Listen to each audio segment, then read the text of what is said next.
종교개혁 주간이 다음 주입니다. 매달 10월 마지막 주는 종교개혁 주간이에요.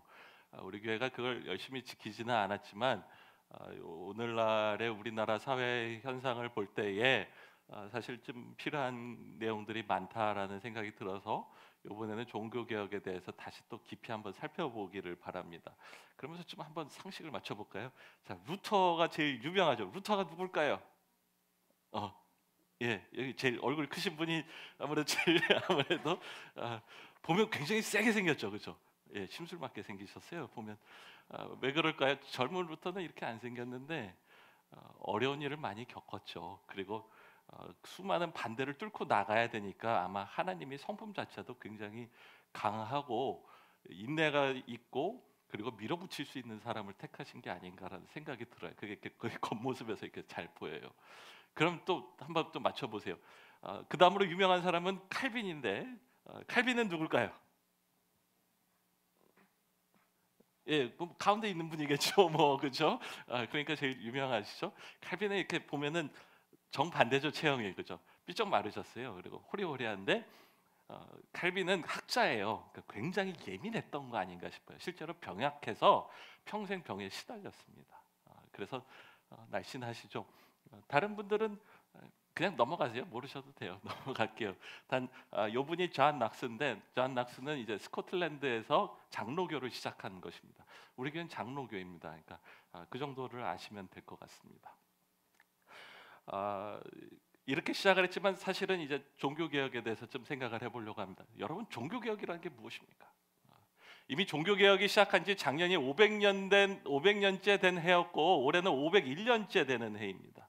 그럴 때 그 의미가 무엇입니까? 라는 질문을 할 때 김진호 목사님이 2013년에 신문기고에 이런 글을 쓰신 게 있어서 한번 인용을 해봅니다. 우리는 종교 개혁 운동이라고 부르지만 역사에서는 종교라는 이름을 붙이지 않고 그냥 레포메이션, 개혁이라고만 붙인다. 여기도 보면 이제 그 종교라는 말이 빠져 있어요. 교회 개혁, 신앙의 개혁으로 시작되긴 하였지만 그에 그치지 않고 부패하고 병들었던 그 시대의 정치, 경제, 문화 등 모든 분야에서 개혁 운동이 번져갔기에 종교 개혁이라고 부르지 않고 그냥 개혁 운동이라고 부른다. 참으로 깊이 있는 말을 해주는 것을 보게 됩니다. 오늘 본문에 있는 세례 요한도 사실은 그 당시를 개혁하던 사람이에요. 그리고 종교 개혁가들도 여기 나옵니다. 그들은 분명히 하나님께로 돌아가고 온전한 신앙을 찾기 위한 일로 시작을 하였습니다. 근데 그것이 신앙이 새롭게 되고 교회를 새롭게 하는 일로 멈추지 않고 그 하나님의 말씀 가운데 변화된 교회와 성도들이 세상에 나가서 제사장 역할을 할 때에 세상을 변화시키고, 그리고 그 당시는 사실은 요새와 같이 급변한 시간이고 다른 가치관을 가지고 있는 사람들이 서로 충돌하고 그리고 섞이는 시대에서 다시 한번 새로운 시대의 갈 길을 밝히는 등불과 방향을 가리키는 표지판 역할을 감당해내는 역할을 했다는 거예요. 여러분, 교회에 대해서 생각을 합니다. 교회가 세상보다 뒤져 있다라고 한다면 뭔가 문제가 있는 것입니다.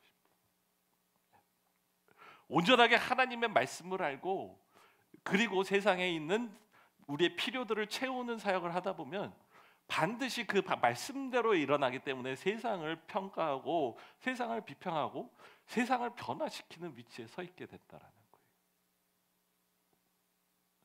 오늘 우리 교회에게 참으로 많은 그러한 메시지를 봅니다.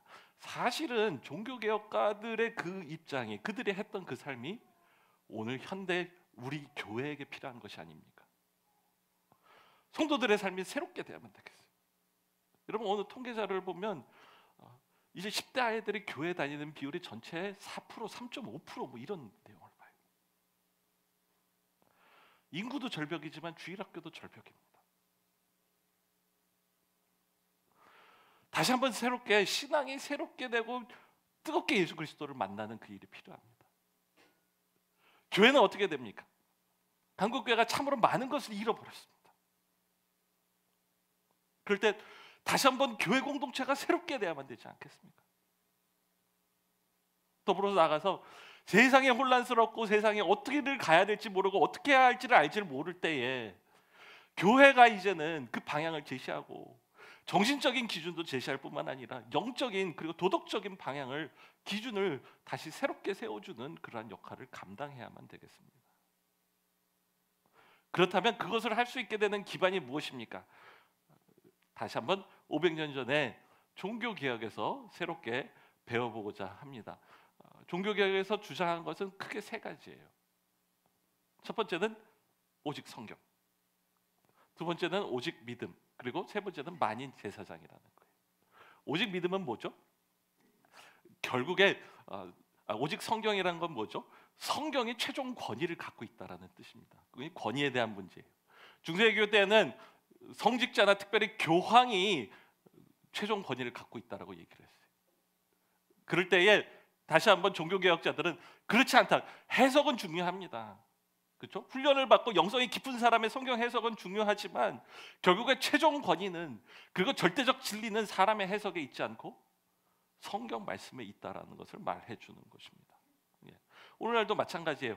저의 해석은 중요합니다. 그리고 좋은 목사님들이나 신학자들의 해석은 중요합니다. 그러나 거기에 최종 권위가 있지 않습니다. 사역을 잘하고 교회가 큰다라고 그분의 말씀에 최종 권위가 있는 것이 아닙니다. 오직 최종 권위는 하나님의 말씀 가운데 있다라는 것을 기억하기를 바랍니다. 두 번째, 오직 믿음은 무엇입니까? 우리에게 적용될 수 있는 점은 도덕적인 문제, 의로움에 대한 문제인 거예요. 누가 나를 의롭게 합니까? 누가 나를 거룩하게 변화시켜 줄 수가 있습니까? 라는 것이 문제인 것이죠. 그럴 때 중세교회는 나의 노력으로 내가 하나님의 말씀을 어떻게든 의롭게 하고 하나님을 기쁘게 함으로 의롭다 칭함을 받고 구원을 받는다라고 이야기를 했어요. 그럴 때 종교개혁은 그것은 죄인된 인간으로서 불가능하지 않습니까? 오직 하나님을 믿는 그 믿음으로, 그리스도를 믿는 믿음으로 하나님의 은혜를 따라서 의롭게 되는 것이다 라는 그 말씀을 하여 주십니다. 우리 외웠던 에베소서 9절과 일치하는 내용이죠. 그리고 마지막으로 만인 제사장에 대해서 얘기합니다.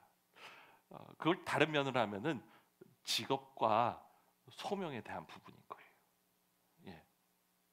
사역은 거룩한 것은, 거룩한 일이라는 것은 목회자들이, 성직자들만 하는 것이다 라는 그러한 관념을 깨고 나와서 그렇지 않습니다. 하나님은 모든 구원하시고 부르신 사람들에게 하나님의 나라의 사명을 주시고 그 일을 하도록 부르셨습니다 라고 말을 하는 거죠.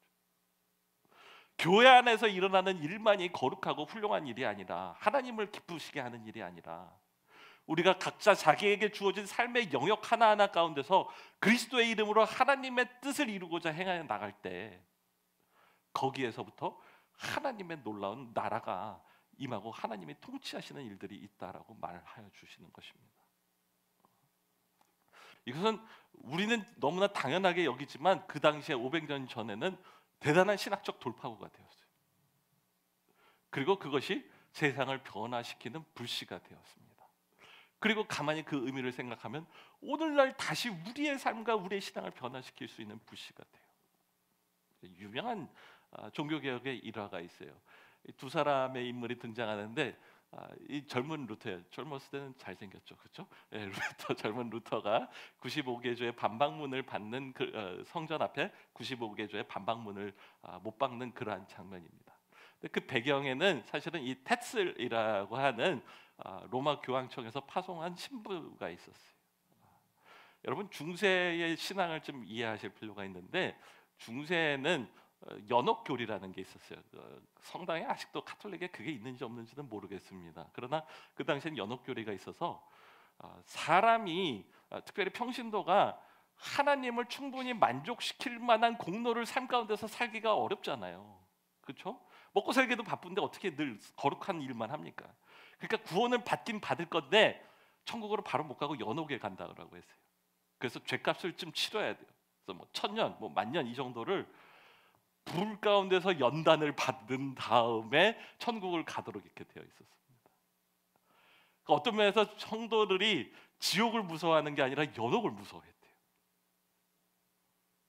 근데 사건이 생겼습니다. 여러 가지 일로 인해서 교회가 돈이 필요했어요. 그 중에 하나는 로마에 있는 유명한 성 베드로 성당이 있잖아요.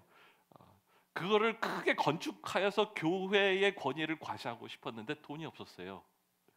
그럴 때 그들은 그 당시에 교리를 제시합니다. 교황에게 하나님이 권세를 주셔서 연옥에 가는 그 죄를 교황이 사해 줄 수 있는 권한이 있다라고 그들은 가르쳤어요. 그리고는 면죄부를 파는 거예요. 네가 이 면죄부를 사면, 면죄부에는 많은 성인들의 공덕이 있으니까 그 면죄부를 사면 교황이 자신의 영적 권한으로 너의 죄를 사해 줄 거야라고 얘기를 한 거예요.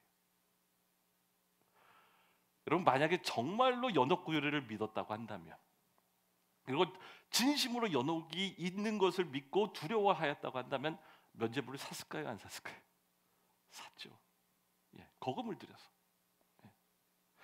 여러분, 로마에 가시더라도 성베드로 성당 가서 너무 감탄하지 마세요. 면죄부 팔아서 지은 거예요. 그럴 때 루터가 그거에 대해서 분개한 거예요. 자기 교회에서 자신이 복음으로 의로움을, 믿음으로만 의로움을 받는다라고 이미 가르치고 있었어요. 근데 성도들은 연합하여서 강 건너에서 면죄부를 파는 것을 보고 강을 건너가서 면죄부를 사온 거예요. 그 테첼이 유명한 말을 합니다. 동전이 떨어져서 상자에 쨍그랑 소리가 나면 연옥에서 한 영혼이 천국으로 간다라는 놀라운 표현을 만들었어요. 대단한 세일즈를 한 거죠. 그럴 때 루터가 그것에 대해서 신학적 토론을 하자라고 95개조의 반박문을 서서 성당 앞에다가 못을 박습니다. 여러분, 그걸 잘 이해하셔야 되는데 그것은 교황을 반대하는 게 아니었어요. 루터는 아직도 본인은 카톨릭이라고 믿었고 교황에게 충성을 다한다고 믿고 있었어요. 그러다 그것은 함께 나와서 신학적으로 한번 토론을 해보자라는, 성경을 가지고 탐구해보자라는 그런 제안이었어요. 그런데 어떻게 됩니까? 인쇄술이 발달하면서 사람들이 그 95개 조의 반박문이 너무 마음에 들어서 은혜가 돼서 갖다가 복사해서 막 뿌린 거예요. 요새 식으로 하면 찌라시가 막 퍼져나간 거예요. 여러분, 그 95개 조에는 이런 내용도 있습니다. 만약에 교황이 죄를 사해 줄 수 있는 권한이 있다고 한다면 돈을 받고 죄를 사해 줄 것이 아니라 공짜로 모든 성도에게 죄를 사해 줘야 되는 거 아닌가? 라는 구절도 있었어요. 그것이 신학적 토론으로 나갈 때는 그래도 괜찮은데 온 세상에 그 용지가 배포가 되면 어떻게 되는 겁니까? 루터는 정면으로 교황과 싸우는 그런 상황이 돼버리고 말았어요.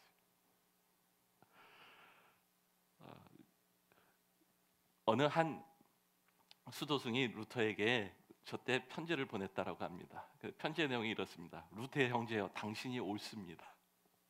그러다 다락에 가서 기도하십시오. 하나님, 이 죄인에게 은혜를 베풀어 주십시오. 왜냐하면 당신은 곧 죽을 것이기 때문입니다. 라고 편지를 보냈다고 합니다. 실제로 테첼은 루터를 2주 내로 불에 태워 죽이겠다라고 장담을 했다고 해요. 근데 그 결과는 무엇입니까?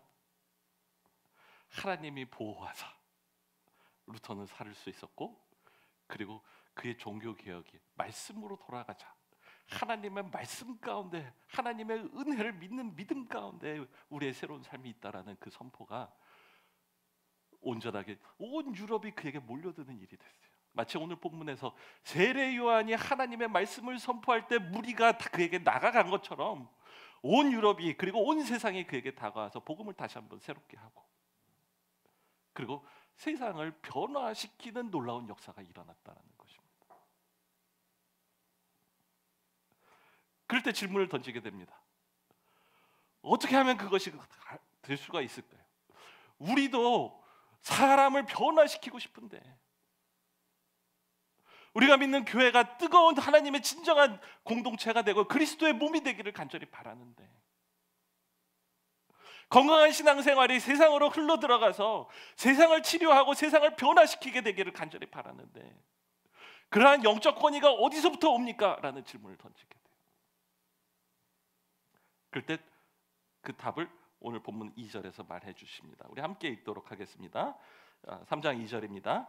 안나스와 가야바가 대제사장으로 있을 때에 하나님의 말씀이 광야에 있는 사가랴의 아들 요한에게 내렸다라고 말합니다. 하나님의 말씀의 권능이 있는 거예요. 그 말씀이 요한을 사로잡힐 때 요한은 변화될 뿐만 아니라 세상을 변화시키는 사람으로 바뀌어 나가게 되는 것을 보게 됩니다. 이것을 보면서 사실은 좀 안타까운 것과 그리고 감사한 것이 있어요. 2절을 보면 안타까운 것이 있습니다. 하나님의 말씀이 예루살렘에 있는 대제사장에게 내렸다라는 말이 없어요. 너무 안타까워요. 하나님이 기름 부어서 나의 제사장으로 세우고 하나님 앞에 예배를 인도하고 백성을 위해서 중보하는 대제사장에게 하나님의 말씀이 없었어요. 그러나 다른 한편으로 감사한 것이 있어요. 그러나 하나님은 하나님의 백성을 내버려 두지 않고 광야에 있는 요한에게라도 말씀을 주셨다라는 거 감사합니다. 여러분 간절히 바랍니다. 우리 교회 가운데 하나님의 말씀이 충만하게 되기를 바랍니다. 하나님의 말씀만이 우리를 변화시키고 그리고 새롭게 하는 능력이 있기 때문입니다. 그러나 그 이상으로 만약에 교회에 하나님의 말씀이 없다라고 한다면 광야에라도 하나님의 말씀이 임하는 놀라운 역사가 있게 되기를 간절히 바랍니다. 또 한 가지 안타까운 것과 감사한 것이 있습니다. 안타까운 것은 이것입니다. 우리가 새로운 삶을 원하고 하나님을 만나기를 원할 때 안나스와 가야바 성직자에게 나가지 않았다는 거예요. 교회를 향해서 변화를 찾는 그런 사람이 없었다라는 게 안타까워요. 다른 한편으로 감사한 것이 있어요. 그들은 여전히 말씀에 대해서 갈급해하고 광야의 말씀이 있으면 광야로 가서 말씀을 듣겠다라고 그를 쫓아가는 그런 무리들이 있었다라는 거예요. 여기서 중요한 교훈을 배웁니다. 첫 번째는 여러분 참된 변화와 그리고 개혁을 원하십니까? 그것은 자리가 주는 권위로 이뤄낼 수 없다라는 것을 아시기를 바라요. 네. 여러분 1절과 2절을 보세요. 우리 함께 읽어보도록 하겠습니다. 2절 앞부분까지 읽겠습니다. 디베르 황제가 왕위에 오른 지 15째 해에 본디오 빌라도가 총독 왕으로 유대를 통치하고 헤롯이 본붕왕으로 갈릴리를 다스리고 그의 동생 빌립이 본붕왕으로 이두레와 드라고니 지방을 다스리고 루사니아가 본붕왕으로 아빌레네를 다스리고 안나스와 가야바가 대제사장으로 있을 때에라는 말이 나와요. 네. 여러분 거기에 등장인물이 대단한 사람들이 나오죠. 황제가 나오고, 그렇죠? 본붕왕이 나오고, 총독이 나오고, 대제사장이 나오고. 그들은 나름대로 자신들이 세상을 호령한다라고 생각했을 거예요. 그 많은 사람들도 그렇게 생각했을 거예요. 우리가 역사를 이끌어가는 주인이라고 생각을 했을 거예요. 근데 가만히 생각해 보십시오. 그들 중에 한 영혼이라도 구원하고 변화시킨 사람이 있습니까? 진실되게 세상을 변화시키고 하나님의 나라가 오게 한 그러한 주인공이 있었습니까? 없었어요. 뭔가 대단한 것 같았지만 왔다가 그냥 갔을 뿐이에요. 좀 더 깊이 생각하면 뒤쪽에 하나님의 진노에 대해서 얘기를 하지 않습니까? 그들도 여전히 하나님의 심판 앞에 서야만 하는 존재예요. 여러분 자리라는 건 참 소중합니다. 특별히 한국 사람이 얼마나 자리를 좋아합니까? 예전에 어느 드라마를 보니까 구한말에 어느 아버지가 아들을 동경으로 유학 보내면서 이런 말씀을 하시는 걸 이렇게 들으면서 제가 참 요약을 잘했다라는 생각을 했어요. 아들아, 자리를 반드시 차지하여라. 자리가 너를 책임지고 자리가 너를 지켜줄 것이다. 이 얘기를 해주시더라고요. 어쩌면 정말 그게 맞는 말 같아요. 그러나 중요한 것은 무엇입니까? 그래야 자리는 소중합니다. 그리고 자리에 있는 주어진 권위를 건강하게 사용해서 사람을 유익하게 하고 세상을 변화시킬 수 있도록 한다고 한다면 참으로 소중한 일일 것입니다. 그러나 그 권위가 있다라고 해서 자동으로 변화를 가져오고 사람을 바꿀 수 있다라는 건 아닌 거예요. 그것은 참되게 사람을 변화시키는 권위를 위해서 시녀와 같이 하인과 같이 사용될 뿐이라는 것을 기억하시기를 바랍니다. 그러다 참되게 변화를 시킬 수 있는 것은 무엇입니까? 그것은 오로지 하나님의 말씀인 것입니다. 하나님의 말씀이 광야에 있는 사가랴의 아들 요한에게 내렸습니다. 하나님의 말씀에 권능이 있습니다. 그 말씀이 요한을 사로잡을 때 요한을 변화시킬 뿐만 아니라 그 변화받은 요한이 나가서 그 복음을 선포할 때에 듣는 사람들의 삶을 바꾸는 놀라운 역사가 있었던 거예요. 하나님의 말씀이라는 것을 오늘 본문을 보면 좀 특이한데요. 레이마 세우라고 얘기를 해요. 그럴 때 세우는 이제 하나님의 소유격이고 레마가 이제 그 말씀이라는 거예요. 굳이 원어를 쓰는 이유는 이것입니다. 헬라어에는 하나님의 말씀이라는 것을 로고스와 그리고 레마라는 두 가지 표현으로 사용을 합니다. 로고스라는 것은 객관적으로 기록된 하나님의 말씀이에요. 쉽게 말하면 성경을 말하는 거예요. 우리가 쭉 하나님의 말씀이라고 하고 성경을 읽지 않습니까? 근데 레마라는 것은 그것과 좀 다르게 그 말씀 중에서 오늘 나에게 주어진 하나님의 말씀인 거예요. 우리 주보에도 제가 뭐라고 써놓죠? 오늘 나에게 주신 말씀이라고 쓰지 않았습니까? 그건 거예요. 말씀을 읽을 때에 혹은 설교를 들을 때에 그것이 나에게 주시는, 마치 나에게 말씀하시는 말씀처럼 쑥 들어오는 말씀이 있지 않습니까? 그래서 내 안에서 마치 응답과 같이 느껴지고 마치 나의 이야기를 하는 것처럼 그렇게 생각이 되고, 그리고 나에게 많은 답을 제시해 주는 그런 말씀 있지 않습니까? 그거를 레마라고 얘기를 하는 거예요. 히브리서 저자가 그걸 같이 동일하게 경험을 했던 것 같아요. 우리 함께 하나님의 말씀을 읽도록 하겠습니다. 하나님의 말씀은 살아있고 활력이 있어서 좌우의 날선 어떤 검보다도 예리하여 혼과 영과 및 관절과 골수를 찔러 쪼개기까지 하며 또 마음의 생각과 뜻을 판단하나니. 어떤 분이 이렇게 표현을 하세요. 성경이 너무 재밌어서 읽다가 보니까 어느 순간에 성경이 눈으로 빨려 들어오는 것 같더래요. 그리고 나서 더 읽다 보니까는 내가 성경을 읽는 게 아니라 말씀이 나를 읽고 있더라라는 표현을 하는 걸 본 적이 있어요. 바로 그거예요. 하나님의 말씀이 살아서 내 안에 들어와서 내 깊은 곳을 감찰하세요. 그럴 때 하나님의 말씀이 이해될 뿐만 아니라 내 깊은 사연을 아시고 나의 감정을 달래시는 하나님의 말씀을 보게 돼요. 나를 질책하시기도 하고 나를 혼내시기도 하고 나에게 약속을 해주시기도 하고 나를 위로해 주시는 하나님의 말씀이 살아서 역사하는 걸 경험하는 거예요. 그 순간에 우리는 말씀과 인격적으로 만나는 것이며 말씀 앞에 온전하게 서는 경험을 하는 것입니다. 신비하게 그 순간에 그 말씀이 나를 변화시키고 또한 사람을 변화시키고 살릴 수 있는 힘을 나에게 주세요. 예전에 제가 막 사회생활을 시작을 할 때 내적 치유라는 거에 굉장히 관심이 많았어요. 근데 이제 아는 멘토분이 너는 그걸 혼자서 하는 법을 좀 배워라 해서 책을 보면서 혼자서 기도를 했어요. 그래서 집에는 방해하지 마. 그리고 문을 걸어 잠그고 3일간 기도합니다. 이러고는 기도를 했는데 반나절 만에 나왔습니다.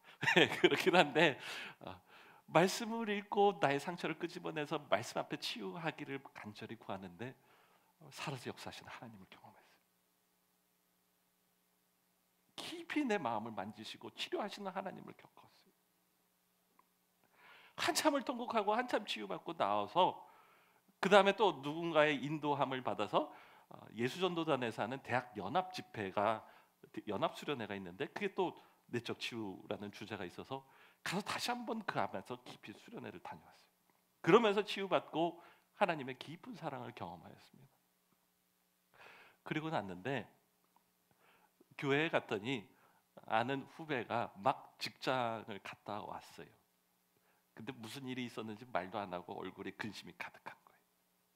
그 안에 그 아픈 마음이 저에게 전달되는 것을 느껴서 제가 가서 아무개야 슬퍼하면은 말하고 울어도 돼라는 말을 이렇게 했어요. 근데 그 순간에 성령의 감동이 확 이렇게 전달됐던 것 같아요. 그 친구가 마음에 이렇게 하나님 만지시는 걸 느끼면서 눈물이 막 뚝뚝뚝 떨어지기 시작하더니 기도하기 시작하더라고요. 한참 기도하고 나서 얼굴이 환해지는 것을 본 적이 있어요. 여러분, 하나님의 말씀을 경험하시기를 바라요. 이 자리에 와서 좋은 설교를 듣고 가는 것이 아니라 하나님이 나에게 하시는 말씀을 들어야 됩니다. 하나님이 내 사정을 아시고 하나님이 나를 어루만지시고 하나님이 나에게 새로운 힘을 주시고 절망한 자에게 새로운 소망을 주고 아픈 자를 치료하여 주시고 갈 길에 어두운 자에게 빛이 되어 주시는 하나님의 말씀을 듣고 가야만 되지 않겠습니까? 그리고 나면 가만히 있지 마시고 세례 요한처럼 가서 두루다니면서 전하세요. 나에게 이러한 은혜를 받았다라고 전달할 때 그 은혜가 계속해서 배가가 될 것입니다. 그걸 가지고 부흥이라고 얘기를 하는 거예요. 제 사랑하는 폴 피어슨 교수님이라는 분 계십니다. 그분은 책에 이런 구절이 있습니다. 역사적으로 그리스도를 따르는 자들이 자신들의 삶에서 하나님과 깊은 관계를 추구할 때에 그것은 교회의 갱신으로 연결되었고 그 중에는 사회를 개혁하는 일도 있었다. 무슨 일이죠? 역사적으로 보면은 교회가 점점 식어가고 교회가 타락하고 세상이 방황하고 있을 때에 온전하게 하나님을 간절히 찾는 소수의 사람들이 있었어요. 오늘 세례 요한처럼 혹은 종교개혁가처럼 그들은 대부분 종교의 중심지에 있었던 것이 아니라 가장 변두리 가운데 광야와 같은 곳에 있으면서 함께 모여서 하나님을 간절히 찾고 말씀을 연구하고 그리고 모여서 기도하는 그러한 사람들이었어요.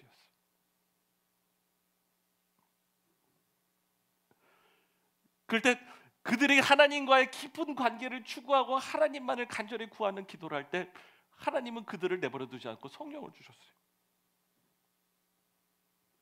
그 성령을 받을 때 그들은 그들의 삶이 변화되는 것을 경험했을 뿐만 아니라 그들이 나가서 외치는 복음으로 공동체가 생기고 공동체가 새로워지게 변화되는 것을 보고 그리고 그 중에는 그 부흥 운동이 점점 불길같이 커져 나갈 때 사회를 변화시키는 놀라운 역사들이 있었다라는 것입니다.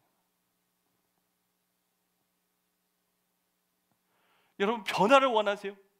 변화를 외치십니까? 그렇다고 한다면 먼저 우리가 하나님의 말씀 앞에 가서 그 말씀에 귀 기울이고 그리고 말씀이 나를 붙잡도록 자신을 내어주는 우리 모두가 되어야만 할 것입니다.